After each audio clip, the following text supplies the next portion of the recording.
أعوذ بالله من الشيطان الرجيم.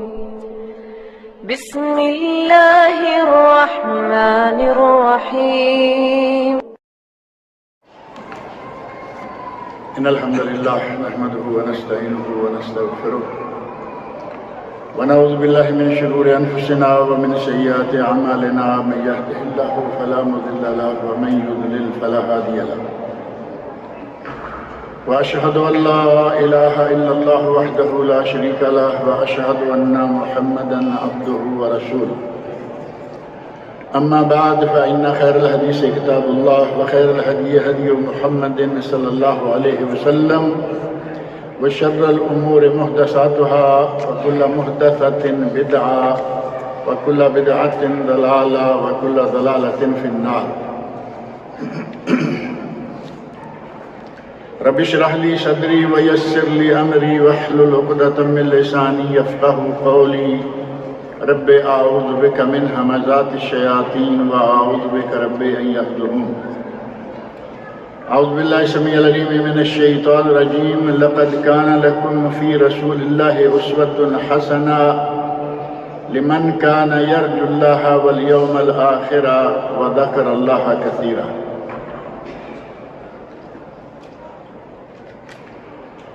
یہ سورۃ الاحزاب کی آیت نمبر 21 ہے، جس میں اللہ رب العزت نے ارشاد فرمایا ہے لقد کان لکم فی رسول اللہ اسوۃ حسنہ. رسول اللہ صلی اللہ علیہ وسلم کی حیات طیبہ میں آپ کے لیے بہترین نمونہ ہے. یعنی نبی صلی اللہ علیہ وسلم کی زندگی ہمارے لیے بہترین نمونہ ہے.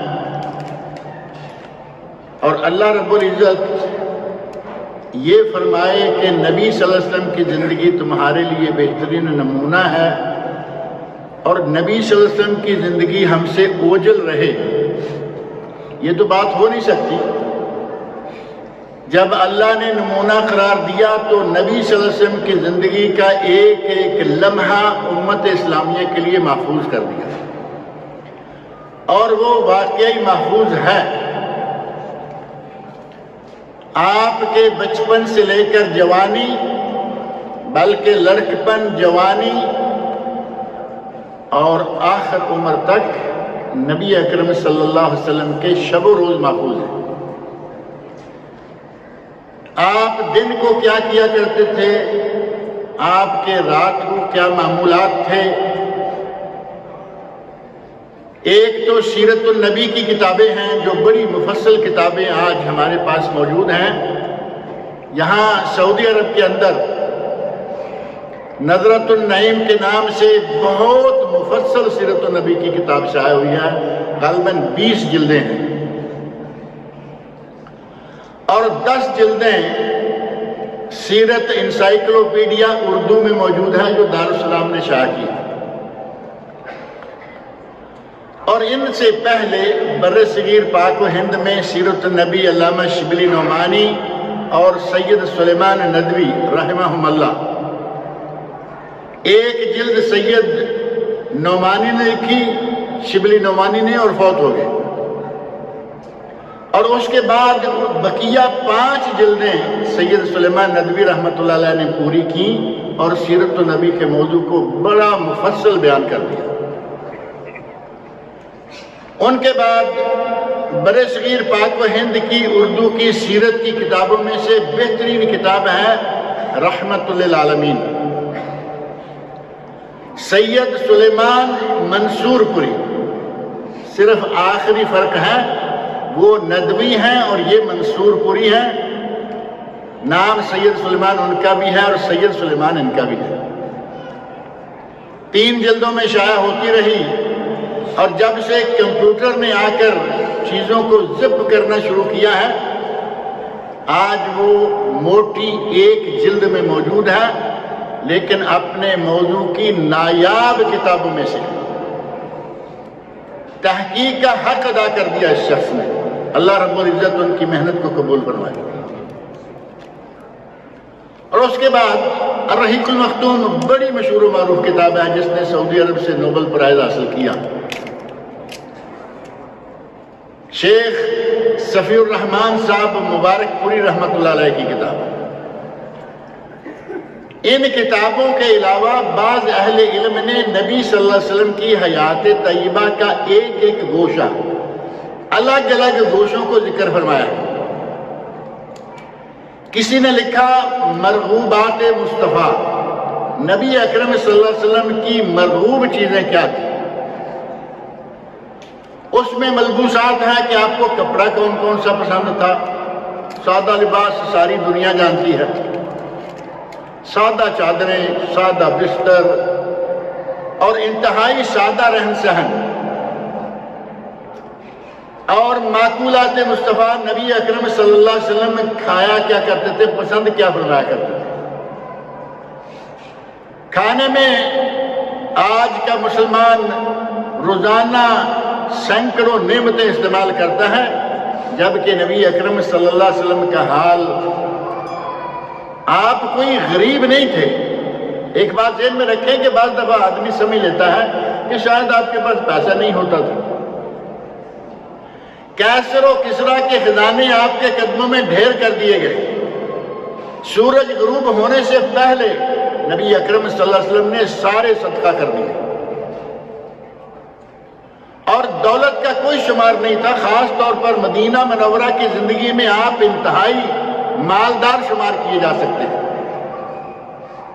لیکن آپ کے مرغوبات میں سادہ لباس، سادہ کھانا پینا. کھانے پینے میں نبی اکرم صلی اللہ علیہ وسلم کی زوجہ محترمہ بیان کرتی ہیں کہ ہمارے گھر کھانے پینے کی پوزیشن یہ ہوتی تھی کہ ایک ہلال نکلتا ڈوب جاتا. ہلال پہلے دن کے چاند کو کہتے ہیں. پھر ہلال نکلتا اور ڈوب جاتا، پھر ہلال نکلتا اور ڈوب جاتا. 3 مہینے گزر جاتے، ہمارے گھر میں چولہا نہیں جلتا تھا. اور آپ کوئی پیر بھی نہیں تھے کہ ادھر سے بھی آ رہا ہے ادھر سے بھی آ رہا ہے، ایسا بھی نہیں تھا. کھانا بھی اپنے گھر کا تناول فرمایا کرتے تھے. کبھی کبھار کسی نے دعوت کر دی، وہ معروف ہے. سامنے والے نے، بھانجے نے پوچھا، اماں خالہ آپ کا گزارا کس چیز پہ ہوا کرتا تھا؟ تو فرمایا 2 چیزوں پر، ایک کھجور اور ایک پانی. کھجور کھاتے تھے، پانی پیتے تھے، اللہ کا شکر ادا کرتے.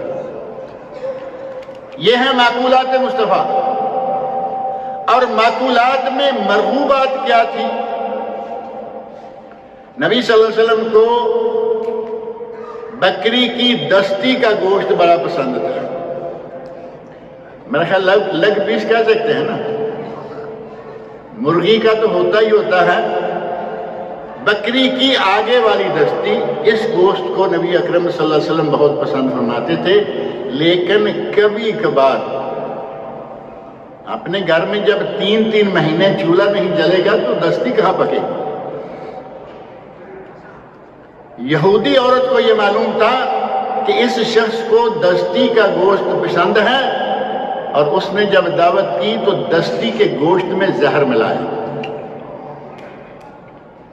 اس زہر کا اثر نبی اکرم صلی اللہ علیہ وسلم پر اسی وقت نہیں ہوا. آپ کے ایک صحابی شہید ہو گئے. اس صحابی کی شہادت کے بدلے میں اس عورت کو قتل کیا گیا. آپ پہ اثرات ظاہر نہیں ہوئے، لیکن زندگی بھر موقع بموقع اس زہر کا اثر آپ محسوس کرتے تھے، اور وفات کے قریب آ کر وہ زہر زور پکڑ گیا. یہ مرغوبات مصطفیٰ میں سے دستی کا گوشت، اور سبزیوں میں سے کدو. عربی میں کہتے ہیں دبا. دبا کئی چیزوں کا نام ہے. اگر کوئی موٹا تازہ ہو جائے نا تو اس کو بھی دبا کہتے ہیں. اصل میں دب ہے، دب شیر کو، ریچھ کو، ریچھ بیئر. دبا الف کے ساتھ ہو تو کدو، اور گول ہاں کے ساتھ ہو تو موٹا تازہ یا ریچھ. نبی اکرم صلی اللہ علیہ وسلم کی ایک صحابی نے دعوت کی اور گوشت اور کدو پکایا. کدو گوشت کا سالن پکایا، اور گوشت میں پانی ہے. شوربہ۔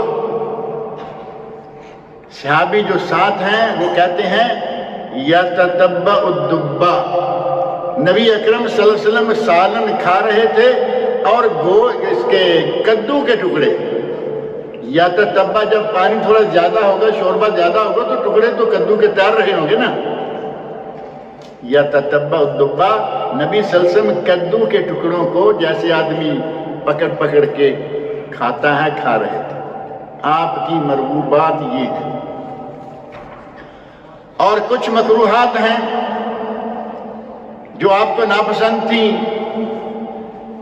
ہر وہ چیز جو حلال نہیں ہے وہ نبی صلی اللہ علیہ وسلم کو ناپسند تھی۔ 2 لفظوں میں بات ختم ہوئی۔ اور نبی اکرم صلی اللہ علیہ وسلم کے معمولات کیا تھے، یہ ہے جو ہم آج کے موضوع کو تھوڑا سا یہاں خاص کریں گے۔ معمولات روزانہ آپ کیا کرتے تھے؟ صبح بیدار ہونے سے لے کر شام سونے تک کے درمیان کے معمولات کیا تھے؟ کیا سمجھتے ہیں کہ یہ بات ایک جلسے میں، ایک درس میں ختم ہو سکتی ہے؟ 20 جلدیں لکھی ہوئی ہیں، 10 جلدیں موجود ہیں، 6 جلدیں موجود ہیں، 3 جلدیں موجود ہیں۔ ہمارے پاس تو آدھا پونا گھنٹہ ہوتا ہے۔ لیکن دن کا آغاز یا آپ کی صبح کا آغاز کیسے ہوتا تھا یہ تو ہم دیکھ سکتے ہیں نا۔ نبی اکرم صلی اللہ علیہ وسلم صبح بیدار ہوتے، رات کو سوتے۔ ہماری طرح نہیں تھا کہ آپ رات کو نہیں سوتے تھے، دن کو سوتے تھے۔ آج کا دور تو یہ آ گیا نا، ڈیوٹی والوں کی کچھ مجبوریاں ہیں، ان کو جانا ہے 8 بجے 7 بجے جب بھی جانا ہے۔ جن کے اپنے کاروبار ہیں آپ کو دن بھر سوئے نظر آئیں گے، رات کو وہ اٹھتے ہیں، اور بہت سارے لوگ ہیں عصر کے بعد اٹھتے ہیں، کوئی ظہر کے وقت اٹھتا ہے۔ نبی اکرم صلی اللہ علیہ وسلم کا معمول یہ تھا کہ آپ رات کو عشاء کے بعد جلدی سو جایا کرتے اور پھر رات کو ہی تہجد پڑھتے۔ یہ رات کا عمل ہے۔ لیکن صبح جب آپ بیدار ہوتے، رات کو سونے کے بعد صبح بیدار ہوتے، تو اس وقت سب سے پہلا کام جو آپ کیا کرتے تھے وہ دعا مانگتے تھے۔ دعا سب کو یاد ہے، الحمدللہ الذی احیانا بعد ما اماتنا والیہ النشور۔ دعا تو یاد ہے ہی سب کو، یاد کر لیں۔ ہم روزانہ اٹھتے ہیں، بلکہ کئی بار اٹھتے ہیں، کبھی دن کو سو گئے، کبھی دوپہر کو سو گئے، کبھی کسی وقت سو گئے۔ جب سو کر بیدار ہوں تو یہ کلمات کہیں۔ یہ نبی اکرم صلی اللہ علیہ وسلم کلمات کہا کرتے تھے۔ اور اس دعا کے علاوہ ایک دوسری دعا بھی ثابت ہے، الحمدللہ الذی عافانی، تعریفیں اس ذات کے لیے جس نے مجھے عافیت بخشی، ورد علیہ روحی، اور جس نے میری روح واپس لوٹا دی۔ جب آدمی سوتا ہے تو روح جو ہے ایک مرتبہ نکل جاتی ہے، اور اسے ہی کہا گیا کہ یہ چھوٹی موت ہے، نیند چھوٹی موت ہے۔ سوتے وقت جو دعا کی جاتی ہے اس میں یہ ہے کہ اللہ اگر تو میری روح کو میرے سونے کے دوران قبض کر لے تو اس پر رحم فرمانا، وَإِنْ أَرْسَلْتَهُ، اگر اس کو تو چھوڑ دے، دوبارہ مجھے زندہ کر دے، تو پھر جس طرح تو اپنے دوسرے نیک بندوں کی حفاظت فرماتا ہے میری بھی حفاظت فرماتا ہے۔ تو گویا نیند موت ہے۔ اس موت سے بیدار ہونے کے بعد نبی اکرم صلی اللہ علیہ وسلم الحمدللہ الذی احیانا، تمام تعریفیں اس ذات کے لیے جس نے مجھے زندہ کر دیا، بعد ما اماتنا، ہمیں موت دینے کے بعد ہمیں زندہ کیا، وَإِلَيْهِ النُّشُورُ، اور اسی کی طرف ہم نے بالآخر جانا ہے۔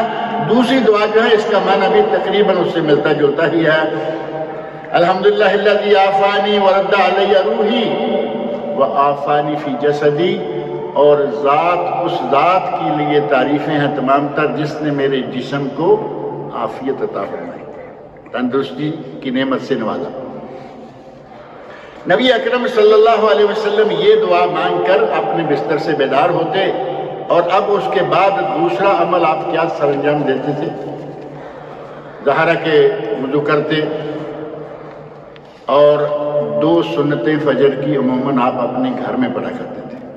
فجر کی، ظہر کی سنتیں گھر میں پڑھا کرتے تھے. پہلی سنتیں گھر میں پڑھتے اور بعد والی سنتیں پھر گھر میں پڑھتے.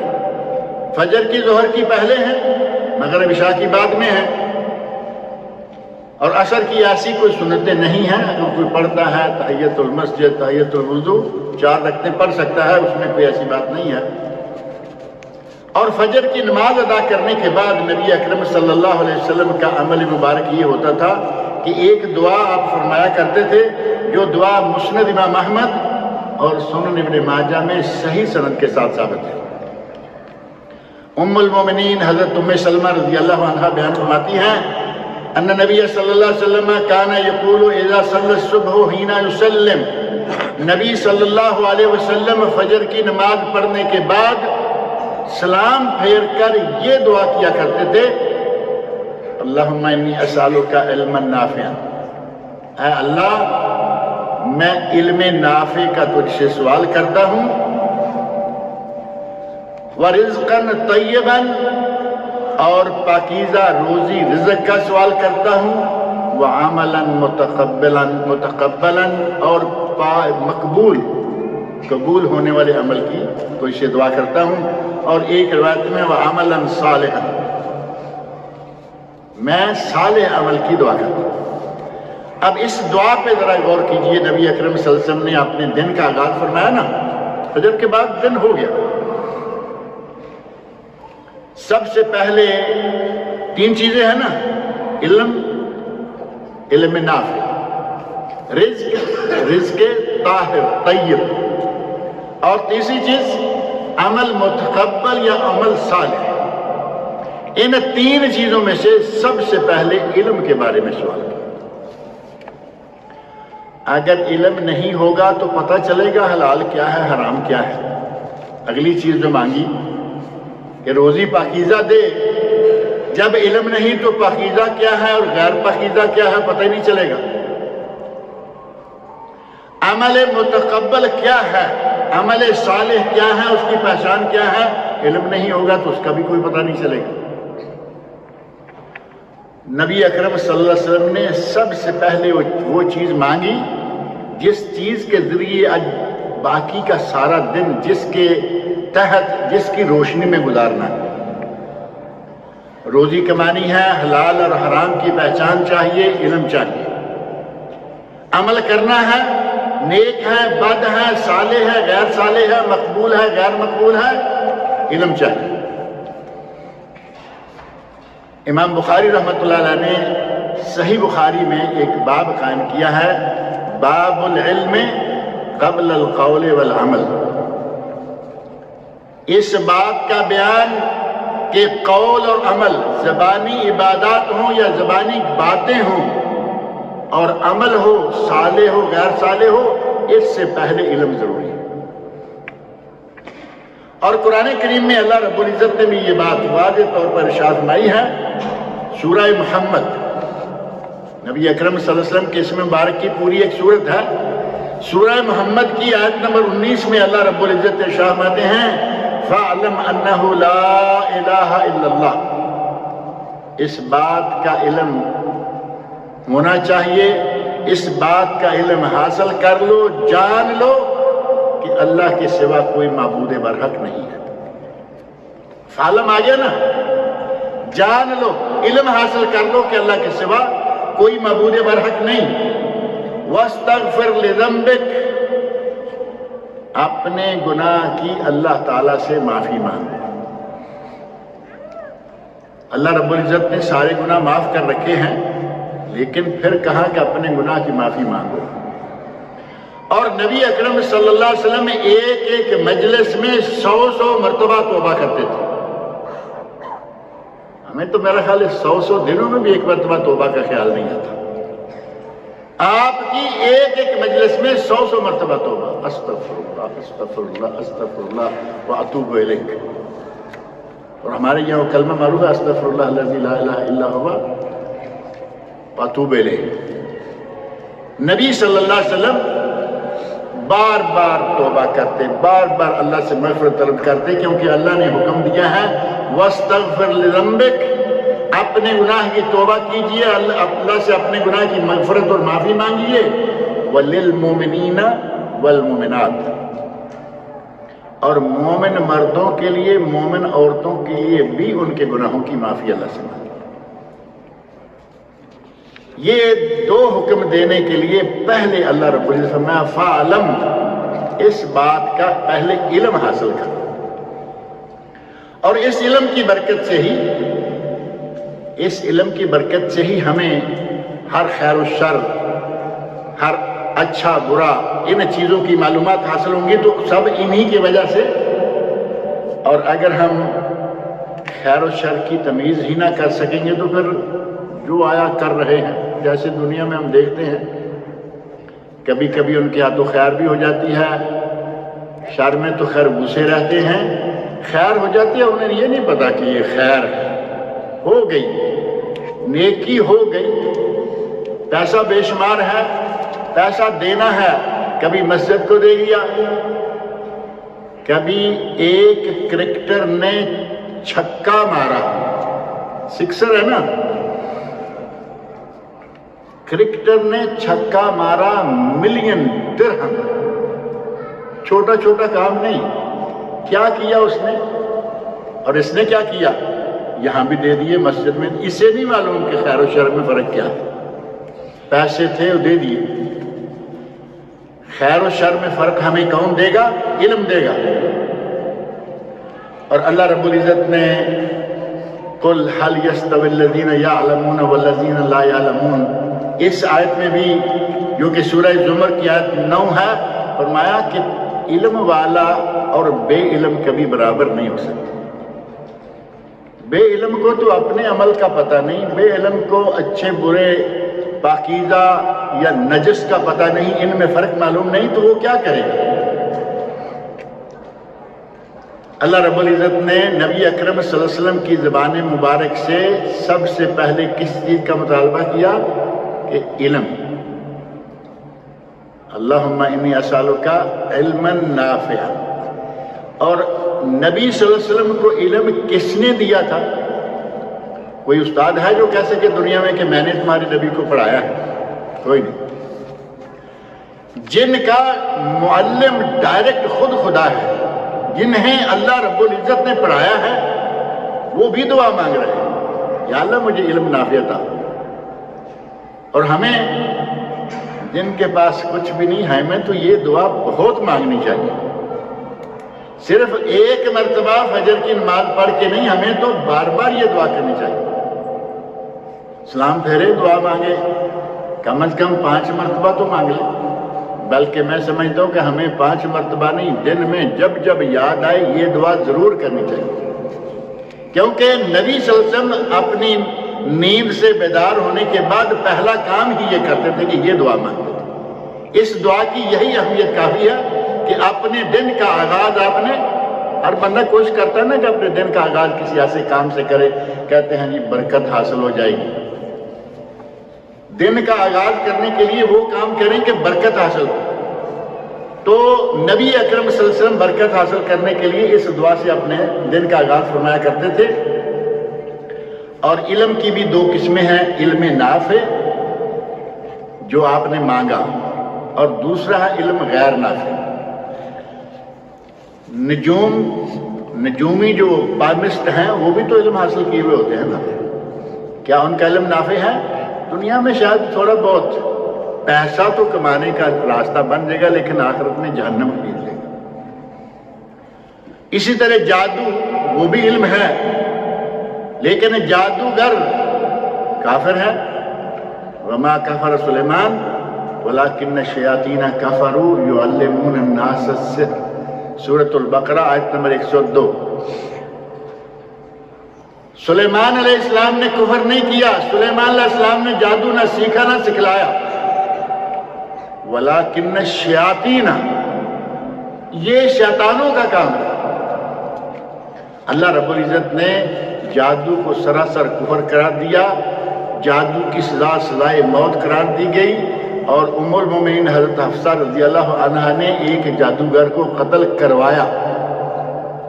یعنی یہ نہیں کہ صرف موت قرار دے دی گئی اور واقعہ پیش نہیں آیا، حضرت حفصہ رضی اللہ عنہ نے ایک جادوگر کو باقاعدہ قتل کروایا۔ دعا مانگیں کہ اللہ ہمیں علم نافع عطا فرمائے، اس قسم کے علم شر، علم ضار، غیر نافع علم سے اللہ تعالی ہمیں محفوظ رکھے۔ امام احمد بن حنبل رحمۃ اللہ فرماتے ہیں کہ اگر نیک نیتی کے ساتھ علم حاصل کریں اور علم نافع یعنی دین کا علم حاصل کریں، یا ہر وہ علم جو دین کا نہ صحیح لیکن اس میں شرعاً کوئی ممانعت نہیں ہے، اگر ایسا علم حاصل کریں تو اس علم کا مقابلہ دنیا کی کوئی چیز نہیں کر سکتی۔ پوچھا گیا کہ نیک نیتی کیا ہے؟ کہا گیا کہ علم حاصل کرے دولت کمانے کے لیے نہیں اور مولویوں کے سامنے اڑنگے لگانے کے لیے نہیں۔ کچھ لوگ علم حاصل کرتے ہیں صرف دولت کے لیے، ڈگری لیں گے کمائیں گے، وہ علم نافع نہیں، شرعی علم شمار نہیں ہوگا۔ اور کچھ لوگ علم حاصل کرتے ہیں، ان کا مطلب ہوتا ہے کہ یہ بیٹھ کے اسپیکر پہ باتیں کرتا رہتا ہے، آج پوچھتے ہیں ایسے ادھر ادھر سے سوال، یہ وہ عجیب و غریب قسم کے سوال لے کے آ جائے گا، مقصد صرف یہ کہ میں کوئی رکاوٹ پیدا کروں۔ اب ہمارے جیسے آدمی کو تو رکاوٹ پیدا کر بھی لے گا، لیکن کچھ لوگ بڑے حاضر دماغ ہوتے ہیں، مناظر ٹائپ لوگ ہوتے ہیں، وہ اس قسم کے بے وقوفوں کو 1 منٹ میں راستہ دکھا دیتے ہیں۔ آدمی اٹھا کہتا ہے جی حضرت آدم اور حوا علیہ السلام کا نکاح کس نے پڑھایا تھا؟ ابھی کوئی بات ہے پوچھنے والی؟ اس کا قبر میں، اس کا حشر میں، اس کا قیامت کے دن کہیں کوئی سوال ہوگا؟ مقصد ایسے بلا وجہ کسی کو اپسٹ کرنا۔ اٹھا جی حضرت آدم علیہ السلام اور حوا کا نکاح کس نے پڑھایا؟ مولانا صاحب تو نے کہا تو نے چھوارے کھانے ہیں، تجھے نکاح سے کیا؟ ان کا نکاح ہوا، کب ہوا، کس نے کیا؟ تم اپنی بات کرو، کو اپنی بات پوچھو۔ اس طرح کا علم حاصل نہ کرے کہ دوسروں کو محض پریشان کرنے کا ارادہ رکھتا ہو۔ اور دوسری چیز جو نبی اکرم صلی اللہ علیہ وسلم نے اللہ رب العزت سے مانگی وہ ہے رزقاً طیباً، پاکیزہ رزق۔ اور رزق پاکیزہ ہوگا تو عبادت بھی قبول ہوگی، رزق پاکیزہ ہوگا تو برکتیں بھی حاصل ہوں گی۔ نبی صلی اللہ علیہ وسلم نے صحیح مسلم میں اور حدیث کی دیگر کتابوں میں حدیث موجود ہے، ان اللہ امر المومنین بما امر بہ المرسلین، اللہ نے مومنوں کو اسی بات کا حکم دیا ہے جس بات کا حکم مرسلین کو، نبیوں کو دیا۔ اور وہ حکم کیا ہے؟ سورۃ المومنون کی آیت نمبر 51 میں فرمایا یا ایھا الرسل کلوا من الطیبات واعملوا صالحا، اے رسولو پاکیزہ رزق کھاؤ اور عمل صالح سر انجام دو۔ رسولوں کو حکم ہو گیا۔ اور عام مومنوں کے لیے سورۃ البقرہ کی آیت نمبر 172 میں ارشاد فرمایا یا ایھا الذین آمنوا کلوا من الطیبات ما رزقناکم واشکروا للہ، اے ایمان والو جو ہم نے تمہیں پاکیزہ رزق دیا ہے، دنیا میں تو پاکیزہ غیر پاکیزہ سب ہے نا، اس میں سے پاکیزہ کو اختیار کرو، وہ کھاؤ اور اللہ کا شکر ادا کرو۔ اور پھر نبی اکرم صلی اللہ علیہ وسلم نے ذکر الرجل، ایک آدمی کا ذکر کیا، وہ حدیث ٹکڑا میں بہت دفعہ بیان کرتا رہتا ہوں کہ آدمی حج پہ روانہ ہوا، دعائیں مانگ رہا ہے، یا رب یا رب یا رب، کھانا حرام، پینا حرام، کپڑا حرام، غذا حرام سے، نبی صلی اللہ علیہ وسلم فرماتے ہیں اس کی دعا کیسے قبول ہوگی؟ عبادت کی قبولیت کے لیے بھی ضروری ہے کہ ہمارا رزق پاکیزہ ہو، روزی پاک ہو۔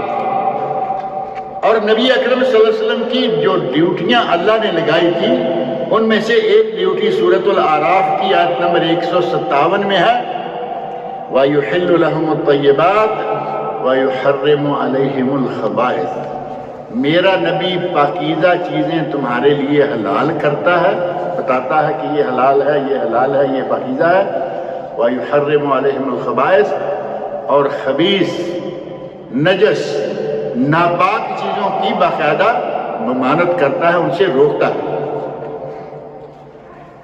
اب روزی ہو سود کے ذریعے جمع کی ہوئی، دولت ہو رشوت لے لے کے جمع کی ہوئی، ہر طرح کی بے ایمانی چوری اور ڈاکوں کے ذریعے جمع کی ہوئی، وہ بھی کھا رہا ہے، خود بھی کھا رہا ہے، بیوی کو بچوں کو کھلا رہا ہے، اگر اپنے والدین بہن بھائی دوسرے لوگ اس کے زیر کفالت ہیں ان کو بھی کھلا رہا ہے، اور بڑی ڈھینگے مارے کہ میں تو جی تہجد بھی پڑھتا ہوں۔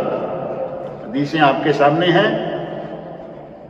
حج والا کہاں پہنچا ہوا ہے؟ دنیا جہان سے سفر کر کے میدان عرفات میں، اور دعائیں مانگتا ہے۔ رسول اللہ صلی اللہ علیہ وسلم فرماتے ہیں کہ اس کی دعائیں کیسے قبول ہوں؟ اس کا گناہ کیا بتایا؟ مطعمہ حرام، مشربہ حرام، ملبسہ حرام وغذی بالحرام۔ اگر کھانا پینا پہننا حرام سے ہے، غذا حرام سے ہے، تو دعائیں قبول نہیں ہوتی۔ دعائیں قبول نہیں ہوتی تو نمازیں کیسے، تہجدیں کیسے قبول ہوں گی؟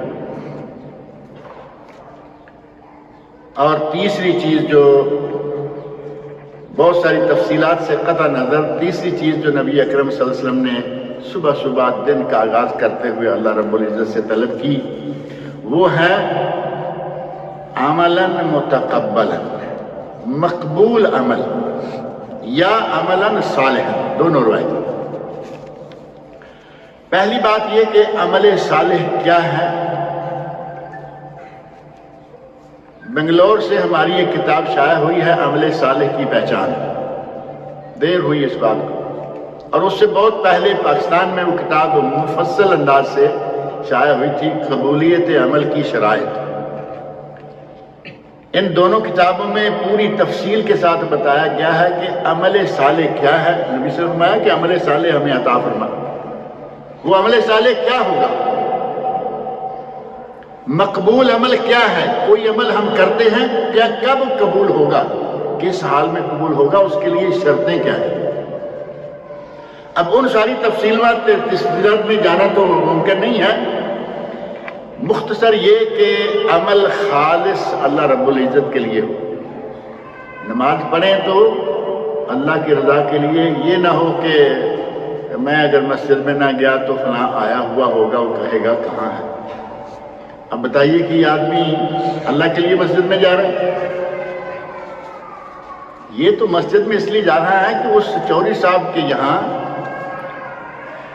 چوری صاحب کے یہاں حاضری لگوانے کے لیے نہیں، اللہ کے حضور حاضری لگوانے کے لیے مسجد میں جائے، نماز پڑھے، تو یہ ہے اللہ کے لیے عمل۔ اور اگر کسی کی رضا کے لیے ہے تو وہ تو ویسے ہی شرک ہے۔ نبی اکرم صلی اللہ علیہ وسلم نے فرمایا، ایک بندہ نماز پڑھ رہا ہے، الٹی سودی پڑھ رہا تھا، جیسے دیکھا پیچھے باس موجود ہے، اپنی نماز کو فٹ فٹ صحیح کرنا شروع کر دیا، تو فرمایا یہ ریاکاری ہے اور یہ شرک ہے۔ بجائے ثواب کے شرک یعنی گناہ کما کے مسجد سے نکلے، یہ نہ ہو۔ عمل خالصتاً اللہ کے لیے ہو اور سنت کے مطابق ہو اور رزق حلال ہو، عمل عند اللہ مقبول ہوگا، عمل صالح قرار پائے گا۔ سورۃ الملک کی آیت نمبر 2 ہے، الذی خلق الموت والحیات لیبلوکم ایکم احسن عملا وہو العزیز الغفور۔ اللہ تعالیٰ تمہیں دیکھنا چاہتا ہے کہ تم میں سے اچھا عمل کون کرتا ہے۔ فضیل بن عیاض ایک بہت ہی بڑے متقی، پرہیزگار اور عالم فاضل شخص گزرے ہیں، انہوں نے اس کی تفسیر جو بیان کی ہے، انہوں نے کہا کہ ایکم احسن عملا، اچھے عمل والا کون سے، مراد یہ ہے کہ خالص عمل والا کون ہے۔ اور ان سے پوچھا گیا کہ خالص عمل والا کون ہوگا، یا وہ عمل کون سا ہے جو مقبول ہو، تو انہوں نے پھر یہی باتیں کہیں، اگر اللہ کے لیے ہے لیکن سنت کے مطابق نہیں ہے، نامقبول ہے۔ یہ نقطہ ذہن میں رکھیں، عمل اللہ کے لیے کر رہا ہے لیکن سنت کے مطابق نہیں ہے، وہ قابل قبول نہیں ہوگا کیونکہ سنت کے مطابق نہیں ہے۔ اور ایک عمل تو عین سنت کے مطابق سر انجام دے رہا ہے لیکن اللہ کے لیے نہیں ہے، عمل اللہ کے لیے کیا، سنت کے مطابق نہیں ہے، نامقبول۔ عمل سنت کے مطابق کیا، اللہ کے لیے نہیں ہے، نامقبول۔ یہ دونوں چیزیں موجود ہونی چاہیے کہ عمل ہمارا اللہ کی رضا کے لیے ہو اور سنت رسول کے عین مطابق ہو۔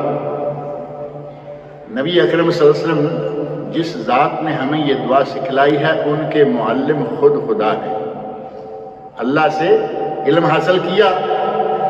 اور دوسری چیز یہ کہ آپ ہمیشہ حلال کھاتے، کبھی حرام کے قریب بھی آپ نہیں بلکہ،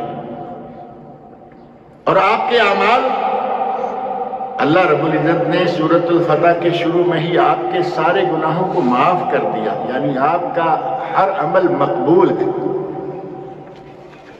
اتنی عظیم ہستی یہ دعا مانگ کے اپنے دن کا آغاز کر رہی ہے، تو ہمیں تو ظاہر ہے کہ اس دعا کو بطور خاص لینا چاہیے۔ ایک بات جو موضوع سے ہٹ کر ہے وہ یہ ہے کہ آج کل سعودی عرب کے اندر مردم شماری ہو رہی ہے۔ آپ کے علم میں ہوگا، یہ جو کاؤنٹنگ کرتے ہیں اس گھر میں کتنے لوگ ہیں، عورتیں کتنی، مرد کتنے، یا لڑکیاں کتنی، لڑکے کتنے، مذکر مؤنث، اور زبان کیا کیا بولتے ہیں، یہ آج کل مردم شماری کا سلسلہ چل رہا ہے، کوئی سعودی ہو یا غیر سعودی ہو۔ یعنی یہ نہیں ہے کہ صرف سعودیوں کو گن رہے ہیں، سعودیوں کو گنیں گے تو وہ تو ویسے بھی بہت تھوڑے ہیں، سارا ملک تو ہم نے بھرا ہوا ہے، ملک میں تو آبادی بے شمار ہماری ہے۔ اگر ہم کہیں گے نہیں سعودیوں کے لیے ہے تو پھر تو مسئلہ سارا گڑبڑ ہو گیا۔ ملک کے اندر کتنے لوگ ہیں، ان کی تعداد جو ہے وہ معلوم کرنے کے لیے باقاعدہ لوگ گھر گھر پہ پہنچ رہے ہیں، بیل دیتے ہیں، ساری باتیں پوچھتے ہیں، ان کے ساتھ تعاون کرنا چاہیے۔ ہمارے کچھ لوگ ایسے ہیں کہ وہ بیل دی، دیکھا کہ یہ تو اس کے تو گلے میں لٹک رہا ہوتا ہے نا بطاقہ، آئی ڈی، یہ تو پتہ نہیں کیا لینے آیا ہے، اندر سے بیل ہی نہیں، سنی کو انسنی کر دیتے ہیں، دروازہ نہیں کھولتے۔ یہ غلط ہے۔ یہ ایک پلاننگ کے لیے، آئندہ کی پلاننگ کے لیے، آپ کے ہمارے فائدے کے لیے، یہ کام سارا ملک کے اندر موجود لوگوں کے فائدے کے لیے ہوتا ہے، اور یہ کام ہمیں کرنا چاہیے، ان کے ساتھ تعاون کرنا چاہیے۔ اور اگر صاحب العمل، بلکہ یہ کہیں کہ ولی الامر یہ کہے، تو ولی الامر کے کہنے پہ اس کو سر انجام دینا ویسے بھی ہمارا واجب بنتا ہے۔